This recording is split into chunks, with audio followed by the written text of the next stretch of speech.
প্রতিটা রুহু, প্রতিটা মানুষ মালাকুল মউতকে দেখতে পায়। আপনিও দেখবেন, আমিও দেখব।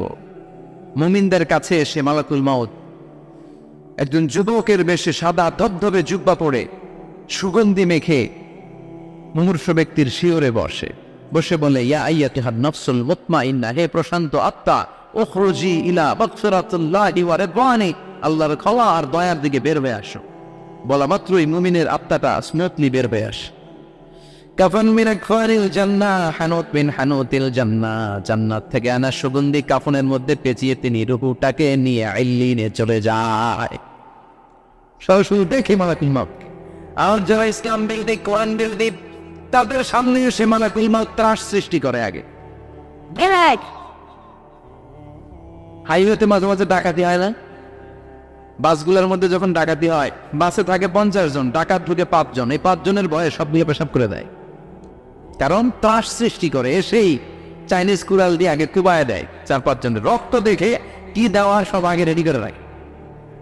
মালাকুল মউত এসে কাফের নাস্তিক মুশরিকদের সামনে সেরকম একটা ত্রাস সৃষ্টি করে, ভয়ে লোকটা কাঁপতে থাকে।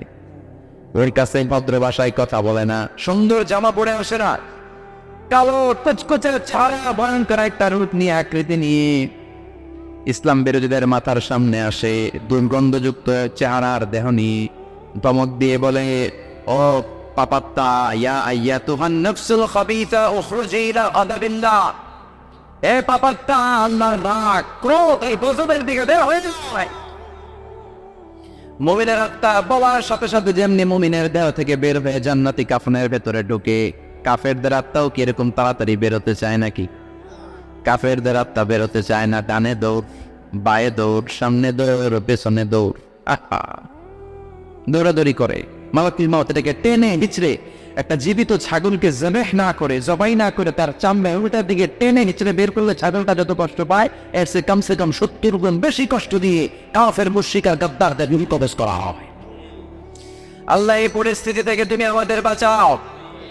মুমিনদের রূহ যেমনি কবজ হয়, ওইভাবে রূহ কবজের ব্যবস্থা করে দিও। ইমানের মৃত্যু নসিব করে দিও, শাহিদি মৃত্যু নসিব করে দিও। আমাকে শহীদ করে সেই মিছিলে শামিল করে নিও, যে মিছিলের নেতা মীর হামজা, খুবাইব খাব্বাব, আল্লাহর কাছে ছিল অতি প্রিয়, শামিল করে নিও। আমাকে শহীদ করে সেই মিছিলে শামিল করে নিও। পড়েন আমিন, আরো জোরে পড়েন আমিন। তার মানে বিমান ঘটলে হোক, কিংবা লঞ্চ ডুবিতে হোক, কিংবা আগুনে পড়ে হোক, কিংবা আত্মঘাতী হামলায় হোক, যে যেখানেই মারা যায়, কবরের 3টা প্রশ্ন তার জন্য আছে না নাই?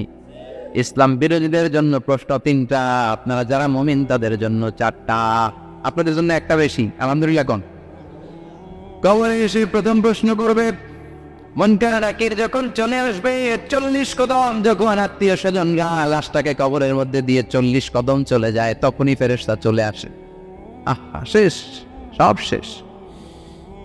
এসেই পরীক্ষা শুরু। আমার রব, তোর রবের নাম কি? চিল্লায় বলেন, আমাদের রবের নাম কি? আমরা বলবো রব্বি আল্লাহ, আল্লাহ আমার রব।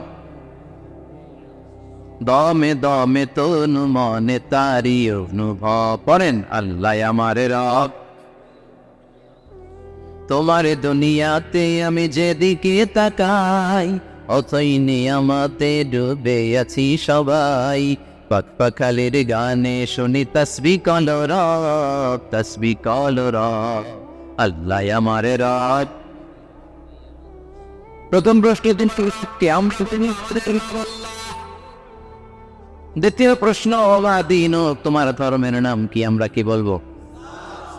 তৃতীয় প্রশ্ন, বিশ্বনবীর চেহারা দেখিয়ে বলা হবে, আতারিফু হাযার রাজুল, এই লোকটারে চিনো নাকি?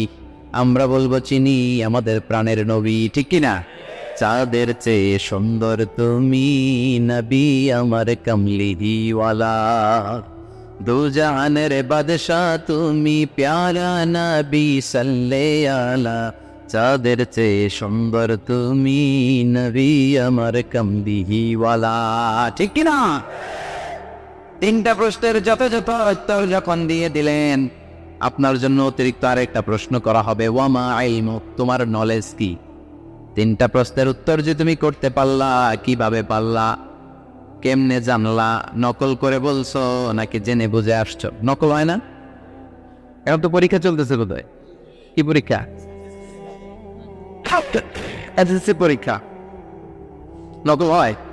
কৃষ্ণপুরে নকল নাই না? এখন মনে হয় এগুলো একটু কমছে। একটা সময় ছিল অনেক নকল হইতো।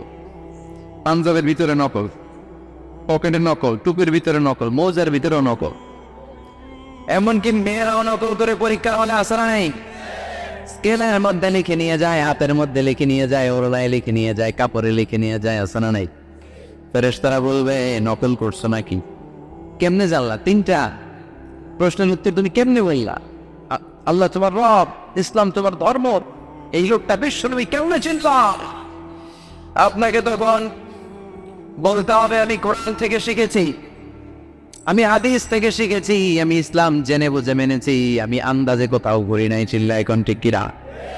আপনাকে বলতে হবে, এজন্য শিখতে হবে, প্রতিনিয়ত ইসলাম সম্পর্কে জানতে হবে, আখের বোঝাতে হবে, জীবনটাকে আলোকিত করতে হবে। চিল্লায় বলেন ঠিক কিনা?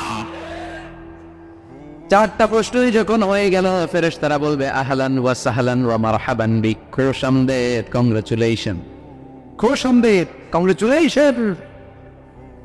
সব প্রশ্নের উত্তর তুমি পেরেছে। আপনার কবরটারে 70 হাত লম্বা করে দেয়া হবে। ওয়ায়ুফতাহু লাহু বাবুন ইলাল জান্নাহ, আপনার কবর থেকে জান্নাতের দিকে দরজা খুলে দেয়া হবে। ওয়ায়ুলবাসু মিন লিবাসিল জান্নাহ, জান্নাতের দুইটা রেশমি কাপড়ের পোশাক এর উপরে পরিয়ে দেওয়া হবে। আর বলা হবে নাম কানাও মিলা আরুস, ঘুমাও, sleep, you should get some sleep now. তোমাকে লম্বা সময় পানি দিতে হবে, ঘুমাও। কানাও মিলা আরুস, যেমনি বর বাসর রাতে আরামসে ঘুম দেয়, বাসর রাতে যেমনি বর কনেকে নিয়ে মধুর ঘুম দেয়, তুমিও ঘুমার, কেউ তোমার ঘুম ভাঙবে না। মালাক ইসরাফিলের কিয়ামতের জন্য ইসরাফিলের সিংহায় যে ফুৎকার আছে, ওই ফুৎকার ছাড়া কোনো কিছুই তোমার ঘুম ভাঙাতে পারবে না। আলহামদুলিল্লাহ পড়েন। আল্লাহ আমরাও যেন চারটা প্রশ্নের উত্তর দিয়ে লম্বা একটা ঘুম দিতে পারি, পড়ে না আমিন। ওয়াম্মাই কাফির ফারুস, শিবতার ইসলাম বিরোধী যারা, তাদের সামনে কৃষ্ণ বর্ণের দেহ, নীলাভ বর্ণের দুটো চোখ, গায়ের রং কালো, চোখের রং নীল, দেখতে কেমন লাগে? আলিফ লাইলার ভূতের মতো। কথা কন, গায়ের রং কালো, চোখের রং নীল। ফেরেশতা দুইটা আসবে, এসে ত্রাস সৃষ্টি করবে, এসে বলবে বল তোর রবের নাম কি? মার রব্বুক। ইসলাম বিরোধী মুশরিক, কাফের, নাস্তিক এরা বলবে আমি জানি না আমার রবকে, আমি জানি না, আমি তার জীবন শুধু চেয়ার করেছি, মদ খেয়েছি, আমি ধর্ষণে সেঞ্চুরি করেছি দুনিয়া বুকে, আমি টেন্ডারবাজি করেছি, চাঁদাবাজি করেছি, আমি মাস্তানি করেছি, আমার দাপটে এলাকার ইসলাম প্রিয়রা বাসায় ঘুমাতে পারে না। আমি ছিলাম টেন্ডার, আমি ছিলাম গডফাদার, সন্ত্রাসীদের লিডার, আমি ছিলাম ব্যাং 1 2 3 সব, আমি ছিলাম ডনের ডন, আমি ছিলাম মাস্তান রনবাস, রক টপকে আমি তো জানি না। লাদ্রি লাদ্রি আমার জিজ্ঞেস করো না।